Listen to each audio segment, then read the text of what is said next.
Alright, mga kaplastic. And this is me again, Big Sue. Right back at it again with another content. At isang viral na naman ang ating tatalakayin ngayong araw na ito o gabi sa inyong lugar. At ang tatalakayin po natin mga kaplastic ay ang tungkol na naman kay Pio Balbuena mga kaplastic ha. Wala na namang nagawa na namang matino itong taong to. Pero hindi ko maintindihan sa mga manonood niya, sa mga followers niya, na natutuwa pa sila sa mga ginagawa ng kanilang mga iniidolong influencers sa social media. Pero pag ordinaryong vlogger ang gumagawa ng mga ganitong bagay, ay minumura-mura nila, tinatawag nilang bobo, tanga, walang kwenta, palamunin ng magulang, at etc. mga kaplastic. Bagkus, ganito kasi ang mga kultura ng mga Pilipino eh. Parang kumbaga nakikiyesman sila sa mga taong alam mo, yung tipong pag sikat ang isang tao, alam nilang mali ang pinaggagawa nila, ay mali, ay iniisip ng mga tao porket sikat ito, ay ninonormalize nila na tama ang ginagawa ng tao. Walang ginagawang mali. In short, napaka decente at napakaganda ng kanilang ginagawa. So, naglabas kasi itong si Mark Jason Warlacolahewa o aka Makagago sa isang post. Ganito kasi ang nangyari mga kaplastic. Napansin ni Makagago during the live stream of ABS-CBN ay may concurrent viewers ng 11,000 views. Sa kasagsagan ng sa kasagsagan ng Senate surge mga kaplastik, na kung saan yung mga senador ay nagkumpulan sa loob ng Senado at kasalukuyan pong merong pumunta ang mga kawani ng NBI.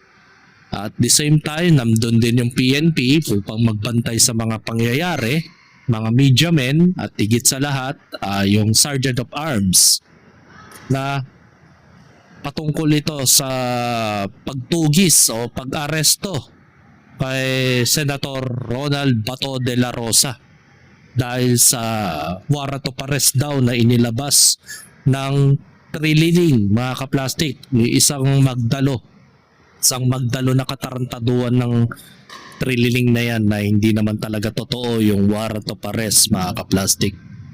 So, sa kalagitnaan ng live stream ng ABS-CBN, abala-abala mga tao sa mga pangyayaring tensyon sa loob ng Senado.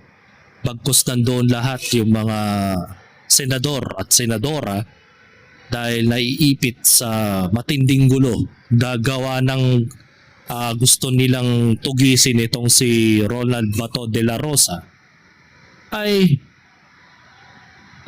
sa kabila ng abala mga kaplastic ay naglabas po ng comment itong tarantadong Pio Balbuena na to, na kung saan ay nagpost siya na sinasabi niya dito sa kanyang comment, sa lahat ng gustong mag-reseller ng Tambay Cup, message lang sa page mga tol. Kaya natin yan. Sa kabila ng mga krisis at seryosong usapin at saka hindi biro ang pangyayari ngayon sa gobyerno dahil nakakonekta ito sa kinabukasan ng magiging susunod na henerasyon ng mga taong ipapanganak dito sa basurang bansa natin, ay nagawa pa niyang ipromote yung kanyang basura at pagnanakaw ng mga logo ng mga sikat na trademark sa ibang bansa tulad ng NBA, tulad ng may iba't iba pa mga kung ano-anong trademark na logo na sikat sa ibang bansa, including na doon yung NBA mga kaplastic, ay nagawa pa niyang ipromote yung kanyang Tambay Cup. Siguro desperado na tong taong ito dahil hindi naman nahabang buhay yung kanyang paninda kasi merong ups and downs pagdating sa mga negosyo. Diba? Napaka-risky talaga maging negosyante. So nagawa pa niyang i-post to o i-comment ito sa live stream mismo ng ABS-CBN na nagko-concurrent ng 11,900 concurrent live stream viewers. Kung may utak talaga tong si Pio Balbuena, hindi man lang siya marunong rumespe. Bakit kailangan mo tarantaduhin ng taong bayan sa pamamagitan ng pag-promote mo ng Tambay Cup? Sabi nga ni Lawrence Altobar, in the midst of chaos, there is also opportunity. Art of war yarn. Kasi ganito kasi mga gawain ng mga illegal vendor sa Quiapo, sa Tondo, sa Quiapo, sa Recto, na kapag mayroong mga events tulad ng graduation, assembly, rally, o anything else na pwedeng crowded place ng mga tao, yung mga possibly crowded place, halimbawa yung mga recognition, lahat-lahat yan. Ganyan ang mga ginagawa ng mga negosyanteng illegal vendor. Biglang lilitaw sila doon sa lugar na yon para magbenta. Kahit hindi naman po siya relevant doon sa mga event. Sabi naman ni iMatch, tindi ng mindset. In the midst of chaos, Pio is promoting his Tambay Cup. Ano kayang pwedeng magawa ng Tambay Cup sa pagtitinda ng Tambay Cup sa kalagitnaan ng gulo sa Senado? Pwede ba yan gawing pananggala sa bala ng NBI? Diba? Pwede ba yon? Sabi ni James Cardenas, strike while the iron is hot daw, boss. Diba? Opportunista eh. Sabi ni Ariston, kuha mo inis nila, Idol Pio. Diba? Sabi ni Chan Fernandez, joker talaga. Parang high school days lang na may kaguluhan sa room tapos magjajakol. Kala ko magtitinda ng ice candy.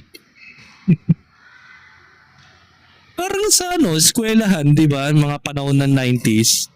Yung tipong gusto mong pumasa o gusto mong magkaroon ng exempted sa mga exams, sa quiz. Para lang ma-exempted ka, kailangan i-segue ng teacher mo na, bilhin mo yung aking panindang ice candy. Mayroon ka ng grades ka at least 10 points. Additional. Di ba?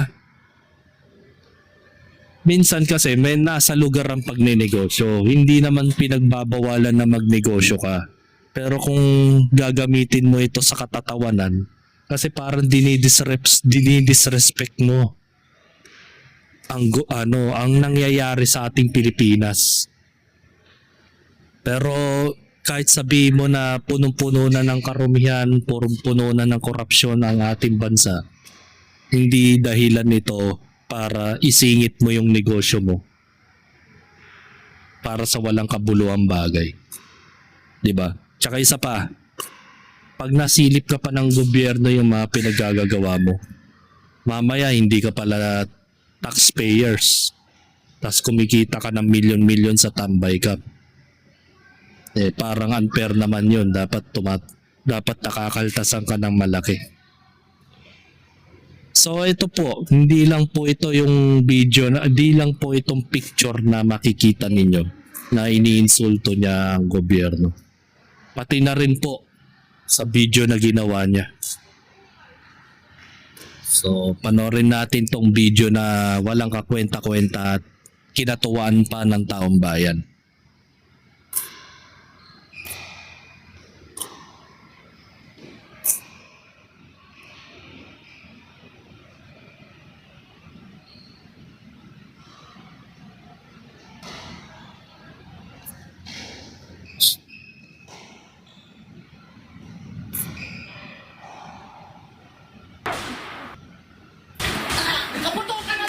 Kala mo naman nakakatuwa yung ganon, mga ka-plastic. Isipin mo may mga media men doon, mga civilian o anything else, mga ralista sa labas. Tapos nagpapalitan ng puto ka ng bala sa GSIS section ng Senado. Balita ko may namatay daw kaya nga may dumaan na taga-Soko eh. Pag sinabing may taga-Soko na dumaan, ibig sabihin may crime scene, mayroon namatay. Tapos ito tuwa pa si Pio Balbuena na naisingit pa niya yung basurang produkto niya. Ito kasi na-issue na to last year. At the same date, mga kaplastik, parang summer season yun, mga kaplastik. Na ang issue naman is overpriced ng kanyang mga produkto. Wala namang ka-value. At ito pa ang pinaka nakakatawang comment na nilagay pa niya sa kanyang page. Sabi niya dito, sa kabila ng pinagdadaanan ngayon sa Pilipinas, isa ko sa mga nagdadasal para sa kapayapaan at sa kaligtasan ng mga nandun sa Senado. Itong video ay para makabawas man lang ng mga stress at sa kahit papaano matuwa kayo kapag gusto nyo mag-reseller ng Tambay Cup, alam nyo na. Anong konektado sa pagtanggal ng stress sa pag-reseller ng Tambay Cup? Anong connect? Diba? I think kailangan lang niya ng attention kasi ganito kasi ang mga ugali ng mga vlogger na kulang sa pansin. At parang siyempre hindi na na-maintain yung increment sales niya dahil di naman lagi na malaki ang sales ng isang negosyante. May times din na mayroon talagang down, talagang bumababa dahil hindi na siya matunog. At ang replied comment ng ating commenters, sabi ni Joshua Padigos, badoy daw. Tapos sabi ni Reynald Malu, Idol, paano mag-reseller? Hindi naman kakatuwa vlog mo, boss. O, di ba? O, sabi ni Tet Balano, mukhang pwedeng panabla sa bala. Pananggala nga baka malay mo bulletproof pala yan di ba? At least hindi ka matatamaan sa ulo. Sabi ni Resurrection Norton, silang mga namumuno ang sumira, wag niyong husgahan. Yung mga naghahanap buhay at gustong makatulong sa iba. Meron din pa rin talagang tanga na tao na hindi naintindihan yung punto rito. Sabi ni Paul Valderrama, di na to kaya ng tawas. Di na talaga madadaan sa tawas yan. Baka kailangan na ng Sonrox yan. Sabi ni John Lester, nagawa mo pang i-content? Serious? Desperado na ba? Wala na bang benta? Ano pa nga ba? Wala na talagang benta yan. Kasi kung may benta yan at malakas ang sales niya, never niyang ipopromote ang sarili niyang produkto sa kalagitnaan ng kaguluhan sa Senado. Even na kahit na ang motibo mo dito is masama ang loob mo sa gobyerno dahil sa naglaganap na korupsyon dito sa Pilipinas, ay hindi mo pwedeng gawin yan. Never mong ipopromote anything and everything that you have. Diba? Para kulang na lang talaga to sa pansin, mga kaplastik. Sabi ni Foxford Shera, happy ka na yan. Like if gagatasan ka na naman ni MG. Ay, yun na nga. Kinontent na nga siya ni MG. With the 20-minute video. Diba? Ang sabi ni Boss MG dun sa kanyang latest post about kay Pio Balbuena, na may 9 content na siya about kay Pio Balbuena.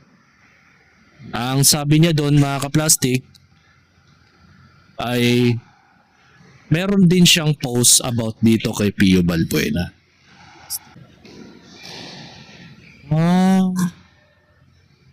So last year pa pala to, kaya pala hindi ko mahalungkot Ang haba So, March 26, 2025.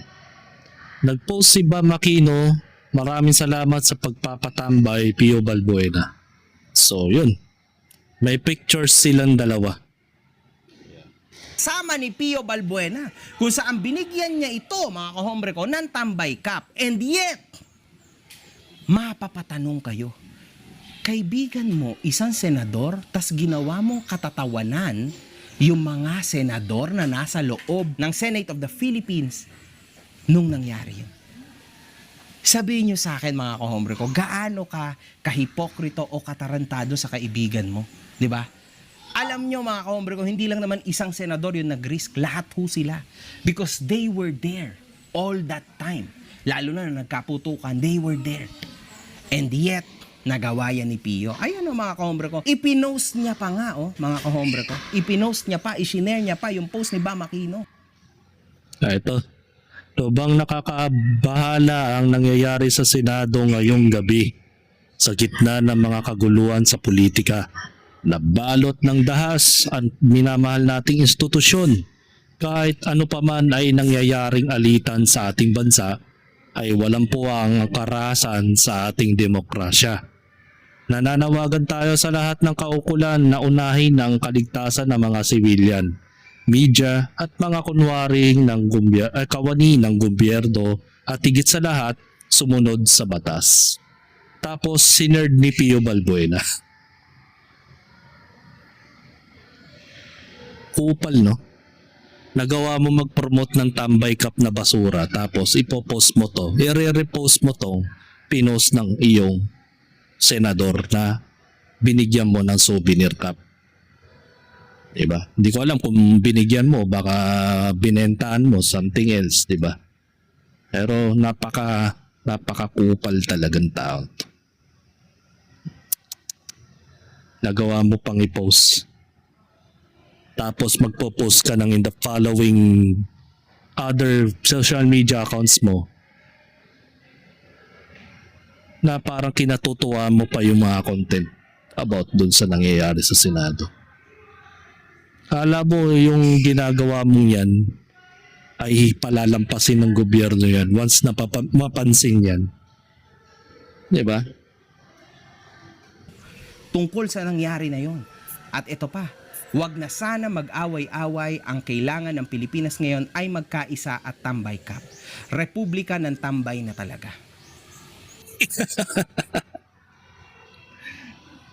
Upal talaga. Wait lang. Nangyari na yon. At ito pa, wag na sana mag-away-away.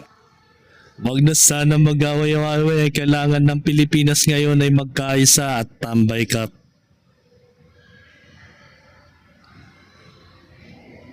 Republika ng tambay talaga. Gago talaga tao. Hindi ko alam kung nasa katinuan pa itong si Pio o talagang sinasadya na niyang maging matunog siya sa social media. Kasi ganito kasi mga ginagawa ng mga vlogger eh. Alam nila kasing hindi sila kakastiguhin dahil malaking tao sila. Dapat kasi sa mga ganitong channel ay nire-report na. 'Di ba? Para matanggal ang kanilang angas sa social media. Dapat ito yung mga binubura sa social media eh. Hindi nabigyan ng pagkakataon pa. Kasi kahit sabihin mong isa lang itong maliit na pagkakamali sa kanyang pananaw, ay parang ninonormalize niya na ang kaguluhan sa Senado ay pawang scripted lamang at parang palabas lamang. Ganun kasi ang iniisip ng ibang tao eh. Palabas lang yun nangyayari putukan sa Senado para lang makatakas ang senador na yun. Binibigyan na lang ng distraction o diversion tactics. Diversity. Iba yun ah. Diversion tactics, mga kaplastik. Para makawala lang ang ating senador na target. Para mapadala sa ICC.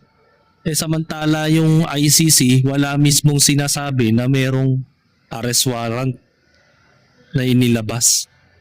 So, gawang rekto lang pala yung dokumentong ipinakita ni Trililing. Diba?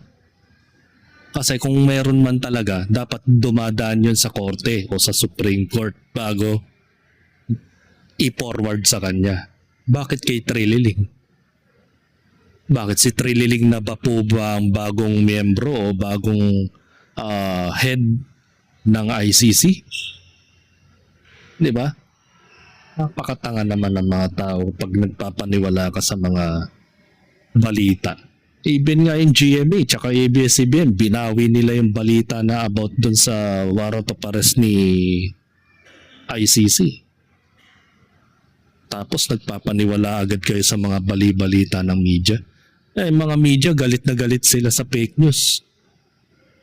Ipapatugis nila sa CICC. Once na maglabas kayo ng mga peking impormasyon hinggil sa relevancy ng government context, tapos biglang babawi sila kapag sila naghahatid ng fake news. Dapat kasuhan din yung mga media kasi naglabas sila ng fake news eh. Tsaka mas high degree sila dahil sila yung mas reliable na pinapanood ng mga tao. 'Di ba? Tapos yung mga vlogger, pag-iinitan nila napakaliit lang naman ang engagement ng mga yan. Na hindi naman nare-reach out yung buong mundo. 'Di ba? Mas sila ang nire-reach out ng mga ibang mga media sa sa ibang bansa.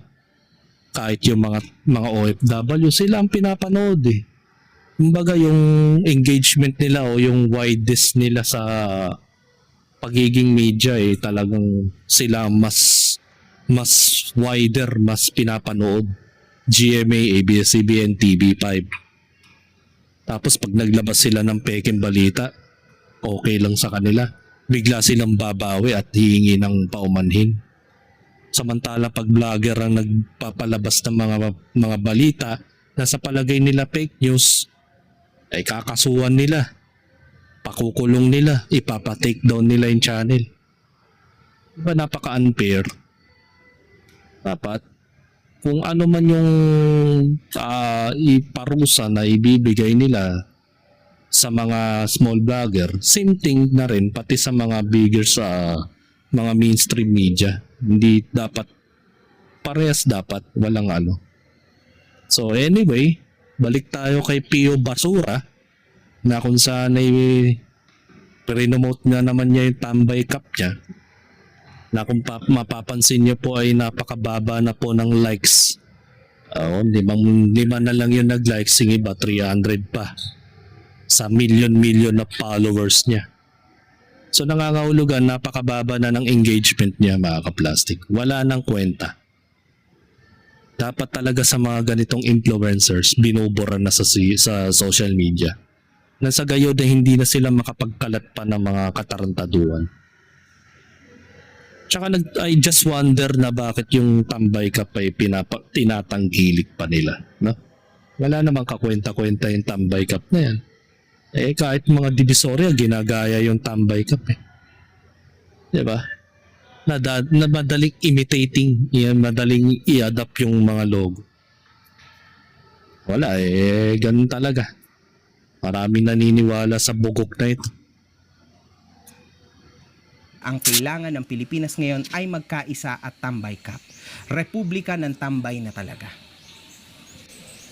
Ewan ko mga kahombre ko kung anong ibig iparating ni Pio Balbuena sa atin mga kahombre ko. Sobrang grabe po nito. Grabe, tomboy kasi yung pinatulan mo. Grabe yon mga kahombre ko. Napakatindihong issue nito. Alam mo Pio, sa totoo lang, saludo ako sa iyo. Even sinasabi ko din to sa iyo dati sa way of promoting mo ng iyong tambay, even nung iyong alak. Hindi ho ganun kadali yun. Ngunit dito talagang pumalya ka. Sana man lang naghintay ka ng konti, alam mo yon, kasi sobrang nakakalungkot na ginagawa mong katatawanan ang bagay na hindi mo dapat gawing katatawanan. Anyway mga kahombre ko kayo, ano sa tingin nyo? Tama ba or mali ang ginawa ni Pio Balbuena? Para sa akin mali. One love, good fucking vibes. One love. Yun. Simple lang naman mga ka-plastic. Mali ay mali.